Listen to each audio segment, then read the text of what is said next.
नमस्कार दोस्तों, स्वागत है आप सभी का एक बार फिर से हमारे चैनल पौराणिक ज्ञान पर। दोस्तों, सच्चे हृदय से कमेंट बॉक्स में लिखें जय माता दी, माता रानी आपके सभी कष्टों को समाप्त करे, आपकी झोली खुशियों से सदैव भरी रहे। दोस्तों, नवरात्रि का महापर्व 9 देवी अर्थात 9 कन्याओं को समर्पित है। कन्या पूजन करने से हमारी समस्त पीड़ा दूर होती है, दुख दर्द दूर होते हैं, हर कष्ट दूर होते हैं, गृह क्लेश हमारे जीवन से हमेशा के लिए दूर हो जाते हैं। यहाँ तक कि पितृ दोष, राहु दोष, मंगल दोष, कालसर्प दोष, मात्र कन्या पूजन से श्रेणी से पीड़ित व्यक्ति को राहत मिलती है, सुकून मिलता है, घर में खुशियां आती है तथा अकाल मृत्यु घर में कभी नहीं होती। दोस्तों, मैं आपको बता दें, इस बार माता रानी हाथी की सवारी पर पृथ्वी लोक पर आ चुकी हैं और भक्तों के कष्टों को दूर करेंगे। जब जब माता रानी हाथी पर सवार होकर आती है, तब तब धरती पर फूल खिलते हैं और वर्षा होती है तथा हरियाली की उत्पत्ति होती है और जीवन सुगम हो जाता है। किसान के घर में साक्षात मां जगदम्बा जगत मां का आगमन होता है। दोस्तों, इस बार के नवरात्रि बहुत ही शुभ और मंगलकारी माने जा रहे हैं। इस बार शारदीय नवरात्रि 15 अक्टूबर दिन रविवार को शुरू होकर और इसका समापन 23 अक्टूबर दिन सोमवार को होगा। ऐसे में 24 अक्टूबर दिन मंगलवार को ही दुर्गा विसर्जन होगा। जो लोग माता रानी की स्थापना करते हैं, मूर्ति स्थापना करते हैं, वह लोग 24 अक्टूबर दिन मंगलवार को विसर्जन करेंगे। दोस्तों, नवरात्रि की अष्टमी और नवमी तिथि पर कन्या पूजन का विधान है। इस बार महाअष्टमी तिथि 22 अक्टूबर 2023 यानी कि इस दिन रविवार है और नवमी तिथि 23 अक्टूबर 2023 दिन सोमवार को है। ऐसे में आप अष्टमी और नवमी को इन दोनों तिथियां में कन्या पूजन अवश्य ही करें। कन्याओं को भोजन अवश्य खिलाएं। शास्त्रों में 9 दिनों के नवरात्रि को बहुत ही शुभ और मंगलकारी माना जाता है और वही 8 दिनों के नवरात्रि को अच्छा नहीं माना जाता। ऐसे में 10 दिनों के नवरात्रि बहुत ही शुभ माने गए हैं। शास्त्रों के अनुसार नवरात्रि के दिनों में माता रानी का पूजन करने से, कन्या पूजन करने से मां अभय वरदान प्रदान करती है। कुंडली में जो कष्ट होते हैं उन्हें ठीक कर देती है। श्रीधर की तरह ही सच्चे हृदय वाले व्यक्ति के सभी कष्टों का निवारण मां शीघ्र ही करती है। मां की उपासना से विनम्रता का विकास होता है। सभी कष्ट, दरिद्रता, दुख, कष्ट नष्ट हो जाते हैं। नवरात्रि में माता रानी का व्रत और पूजन किया जाता है, लेकिन नवरात्रि के दौरान सबसे ज्यादा महत्व होता है कन्या पूजन का। दोस्तों, कन्या रानी जो होती है, फूल की पंखुड़ियों की तरह नाजुक होती है। कन्या पूजन सर्वोप्रिय है, श्रेष्ठ है। कन्या के रूप में स्वयं जगदम्बा देवी, माता वैष्णो देवी या अर्थात समस्त ब्रह्मांड इनके शरीर के कण कण में वास करते हैं। बहुत कम लोग जानते हैं, 33 कोटि देवी देवताओं का वास होता है। कन्याओं के मस्तक पर कन्या चाहे छोटी हो चाहे बड़ी हो, वह सदैव पूजनीय है। मां के समान मानी जाती है। दोस्तों, माना जाता है व्रत और उपासना से माता रानी इतना प्रसन्न नहीं होती है जितना कि कन्या पूजन से होती है। नवरात्रि में छोटी छोटी कन्याओं को माता रानी का स्वरूप माना जाता है। कन्याओं को भोग लगाया जाता है, उन्हें प्रसन्न किया जाता है और बदले में आशीर्वाद मांगा जाता है। कन्याओं को प्रसन्न करने के लिए गिफ्ट आदि उपहार वगैरह दिए जाते हैं। माना जाता है अगर कन्याओं को कोई भेंट दी जाए और वह उसे खुशी खुशी स्वीकार कर ले तो इसका मतलब है माता रानी अर्थात माता वैष्णव ने वो भेंट स्वीकार कर ली। जिन पर कन्याएं प्रसन्न होती है तो समझो उन्हें माता रानी का आशीर्वाद मिल गया और माता रानी की कृपा से उन्हें मुहमांगा वरदान प्राप्त होता है। कन्या पूजन कोई मामूली पूजन नहीं होता। समस्त ब्रह्मांड में जो पूजा होती है उनसे बढ़कर कन्या पूजन को माना जाता है।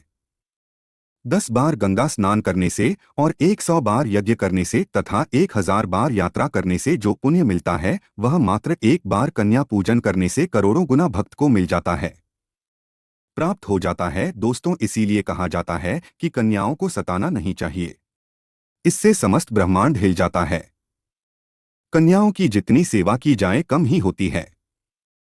कन्या ये कोई मामूली नहीं होती। कन्या के रूप में स्वयं उनके मस्तक पर विराजमान होकर स्वयं देवी चलकर आपके घर तक आती है। नवरात्रि में 2 साल से लेकर 10 साल तक की कन्या का पूजन होना चाहिए। अष्टमी अथवा नवमी को कन्याओं के पैर धोकर भोजन कराना, उपहार आदि देना श्रेष्ठ माना जाता है। दुर्लभ माना जाता है, ऐसा मौका कभी हाथों से नहीं जाने देना चाहिए। इस दिन जितना ज्यादा हो सके कन्याओं को हाथ पकड़कर पैर पकड़कर अपने घर तक लेकर आएं। दोस्तों, वीडियो में आगे बढ़ने से पहले आप अपनी राशि भी कमेंट बॉक्स में जरूर डाल दीजिएगा। यदि हमारे पास कोई उपाय होगा तो वह आकर हम आपके कमेंट के रिप्लाई बता देंगे। कोई भी राशि के अनुसार अगर उपाय करता है तो माता वैष्णव बड़ी प्रसन्न होती हैं और ऐश्वर्य धन प्रदान करती है, मालामाल बना देती है। इसीलिए राशि कमेंट में जरूर छोड़ें और हाँ, माता को एक लायक जरूर करें। लायक करने में कंजूसी न करें। दोस्तों को कैसे करें कन्याओं का स्वागत? कन्या जब आपके घर आए तब सभी के पैरों को दूध और पानी से उनके पैरों को बुलाना चाहिए। खासकर मर्दों को कन्याओं के पर आवश्यक होने चाहिए, इससे वैष्णो प्रसन्न होती है। दोस्तों, फिर उसके बाद कन्याओं को किसी साफ जगह पर जमीन पर कपड़ा बिछाकर बैठ आना चाहिए। उनके माथे पर अक्षत, फूल और कुमकुम लगाना चाहिए। फिर उसके बाद भोजन ग्रहण करवाना चाहिए। लेकिन हमेशा याद रहे, कन्याओं की थाली में 3 पूरियां कभी ना रखें। इसे शुभ नहीं, घोर अशुभ माना जाता है। 3 पूरियां तथा 3 रोटियां मरने वाले व्यक्ति के लिए निकाली जाती है और जेल में कैदियों के लिए दी जाती है। ऐसे में कन्याओं को उनकी थाली में 3 पूरी कभी ना दे, लेकिन 1-2 करके पूरियां दे सकते हैं। इससे 3 संख्या बढ़ जाती है और दोष भी नहीं लगता। दोस्तों, कन्याओं को खाना खिलाने के बाद अंतिम में कन्याओं के सिर पर लाल चुनरी उड़ आना चाहिए और भोजन में आपको खीर, पूरी, हलवा, चना तथा आलू की सब्जी, छोले वगैरह की सब्जी खिलानी चाहिए। पनीर आदि भी खिलाया जा सकता है। वैसे माता रानी का प्रिय भोजन खीर, हलवा, पूरी और छोले आदि ही है, लेकिन भूल से भी लहसुन और प्याज का इस्तेमाल कभी ना करें, अन्यथा अनर्थ हो जाएगा। अक्सर कई लोग कन्याओं को कुरकुरे का पैकेट, चिप्स वगैरह का पैकेट खेलते हैं, जो कि घोर अनर्थ माना जाता है, क्योंकि इसमें लहसुन, प्याज का इस्तेमाल होता है, जिसके कारण आपका व्रत खंडित हो सकता है। माँ दुर्गा क्रोधित हो सकती है। जहां आपने 9 दिनों तक लहसुन प्याज का परहेज किया, लेकिन आपकी एक गलती पूरे व्रत को खंडित कर सकती है। इतना भी नादान नहीं बनना चाहिए कि माता रानी रूठ हो जाए और कन्याओं को भी अशुद्ध होना पड़े। कन्याओं को डब्बाबंद कोई भी ऐसी चीज ना खिलाएं जिसमें लहसुन प्याज होता है। कई चीज तो ऐसी होती हैं मार्केट में जिसके अंदर लहसुन प्याज का इस्तेमाल होता है। ऐसा आप कभी मत करना। दोस्तों, कई लोग कन्या पूजन में खाना घर पर नहीं बनाते और मार्केट से रेडीमेड लाकर ही खेलते हैं तथा दही जलेबी खिलाते हैं, जो कि शुभ नहीं माना जाता। दोस्तों में ऐसा खाना वो लोग खिलाते हैं जिनके घर में मान लीजिए कोई दुर्घटना आदि हो गई है या घर में कोई बीमार है या कोई मुसीबत है, तब वो ऐसा करते हैं। लेकिन अगर आप स्वस्थ हैं, आपको कोई पीड़ा नहीं है, तो ऐसा भूल कर भी नहीं करना चाहिए। माता रानी दही जलेबी नहीं, आपके हाथों का बना भोजन खाना चाहती है, आपका प्यार चाहती हैं। फिर चाहे आप घर में एक ही पूरी क्यों ना बनाएं माता के लिए, पर आप स्वयं ही अपने हाथों से माता रानी को भोजन खिलाएं। देखिए, भले ही आप दही जलेबी खिला सकते हैं, परंतु माता को घर का बना हुआ शुद्ध भोजन ही अति प्रिय है। खासकर नवरात्रों के दौरान घर में पक्का खाना अवश्य बनाना चाहिए। माता रानी बहुत प्रसन्न होती है। घर का बना पक्का खाना ही कन्याओं को खिलाना चाहिए। हमेशा याद रखें, कन्याओं को प्लास्टिक के बने दोने में खाना नहीं खिलाना चाहिए। ऐसे बर्तन पूजा पाठ के लिए शुभ नहीं, अशुभ होते हैं, क्योंकि प्लास्टिक के ज्यादातर बर्तन जो होते हैं जानवरों की हड्डियों द्वारा बनाए जाते हैं। इसीलिए ऐसा पाप मत करना। कन्याओं को हमेशा स्टील के बर्तन या पत्तों से बने बर्तनों में ही भोजन कराना चाहिए। बहुत ही शुभ माना गया है। अगर पेड़ के पत्ते में भोजन कराते हैं तो माता अभय वरदान प्रदान करती है। दोस्तों, में एक और बात हम आपको बताने वाले हैं कि यदि नवरात्रों के समाप्त होने के बाद यदि बीच में कन्या पूजन में शुक्रवार का दिन पड़ जाए तो कन्याओं को कोई भी खट्टी चीज नहीं खिलाना चाहिए, क्योंकि शुक्रवार का दिन माता संतोषी को समर्पित होता है और माता संतोषी नवरात्रों के दिनों में सक्रिय अवस्था में होती है, यानी वो भी 9 देवियों के साथ में आपके घर में आती है। इसीलिए कन्याओं को भूलकर भी शुक्रवार का दिन अगर पड़ जाए तो खट्टी चीज घर में नहीं बनाना चाहिए और कन्याओं को भी खट्टी चीज नहीं खिलाना चाहिए। घोर पाप लगेगा, आपका किया कराया सब बर्बाद हो सकता है। खट्टी चीजों से माता संतोषी रूठ हो सकती है। चिढ़ सकती है, आपको श्राप दे सकती है। इसीलिए नादान ना बने। दोस्तों को भोजन कराने के बाद कन्याओं की थाली में एक लौंग जरूर रखना चाहिए, क्योंकि लौंग देवी शक्ति तथा दुर्गा माँ को बहुत प्रिय है। लौंग माता शक्ति का प्रतीक होती है। लौंग में नवदुर्गा का वास होता है। इन 9 दिनों में माता रानी को लौंग का भोग ही लगाया जाता है, तो खाना खाने के बाद कन्याओं को लौंग अवश्य अर्पित करें। माता रानी को अमृत से बढ़कर लौंग प्रिय है, इसीलिए कन्याओं को थाली में चुपचाप एक लौंग जरूर रख दे। आपका भाग्य चमक जाएगा। माता लक्ष्मी आपके जीवन में धन की कोई भी कमी नहीं होने देंगे। दोस्तों, आपको बता दें कन्याओं को उपहार में क्या दे। कन्याओं को खुश करने के लिए उनकी थाली में दक्षिणा डालें, ताकि आपके घर में संपन्नता बनी रहे तथा धन की कोई भी कमी ना हो। कन्या जब आपके घर से खुशी खुशी धन लेकर जाती है, तो वह भी आपको खुशी खुशी कई गुना आपको धन प्रदान करती है। इस समय कंजूसी मत करना, खुशी खुशी कन्याओं को धन अवश्य देना। कन्याओं को कोई सुंदर गिफ्ट दे सकते हैं। शास्त्रों में बताया जाता है कि कन्या जितना खुश होती है, माता रानी उतना ही जल्द फल की प्राप्ति प्रदान करती है। ऐसे में आप कन्याओं को चॉकलेट बॉक्स दे सकते हैं तथा खूबसूरत कपड़े दे सकते हैं। याद रहे, काले कपड़े ना दे और स्टील के बर्तन भी गिफ्ट के तौर पर दे सकते हैं।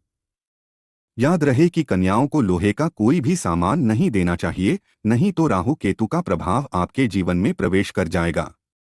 राहुकाल तथा राहु दोष आपको लग जाएगा, आप बर्बाद भी हो सकते हैं। दोस्तों, जब कन्या अपने घर के लिए प्रस्थान करें तो उनके चरण जरूर छू लें और अपने मन में अपनी प्रार्थना को पूरा करें। सच्चे दिल से मांगी हुई मुराद माता रानी अवश्य ही पूरी करती है।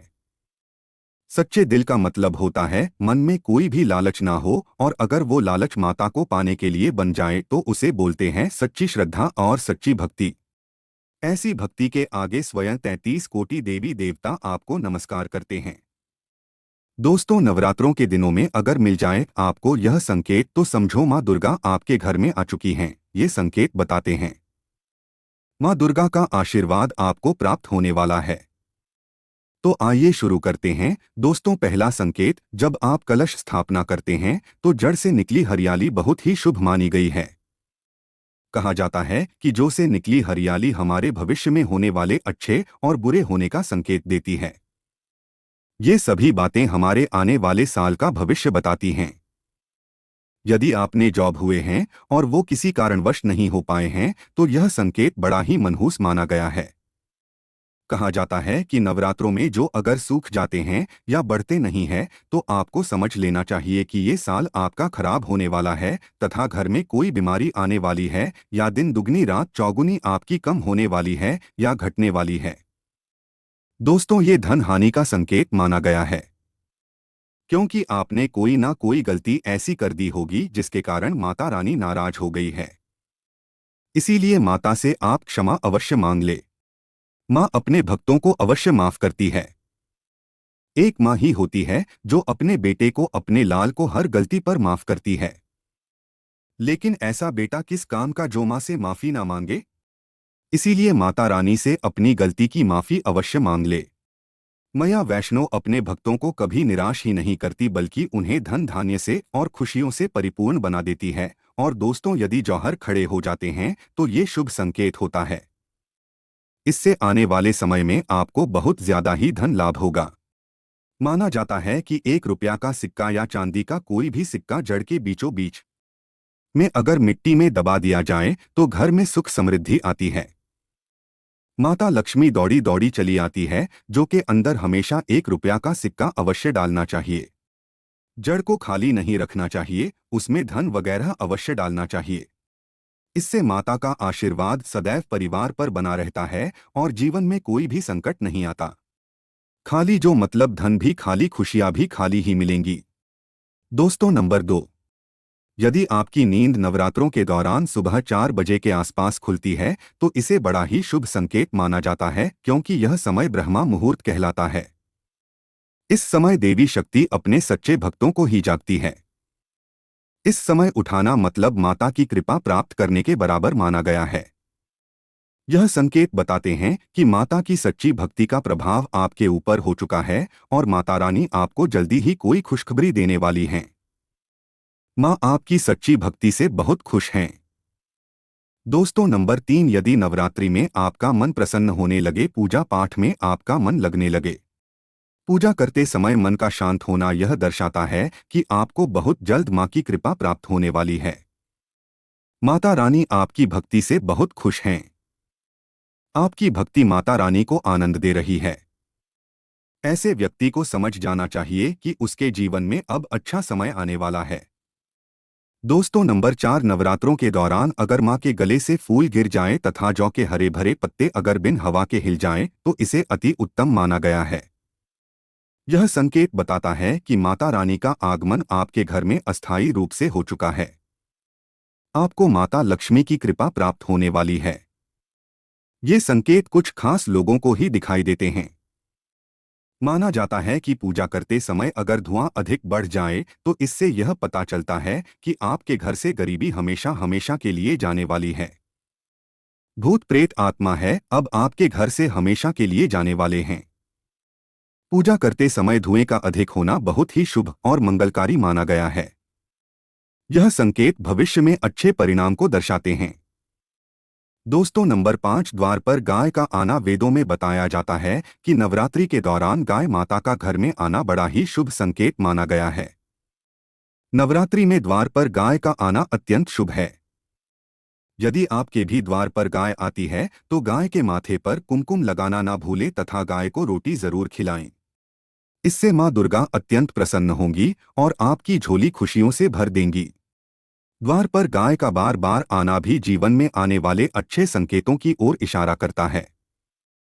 दोस्तों नंबर 6, सपने में शेर का दिखाई देना। अगर आपके सपनों में मां दुर्गा दिखाई देती है अर्थात कोई भी देवी अगर आपके सपनों में दिखाई देती है तो बड़ा ही शुभ माना गया है।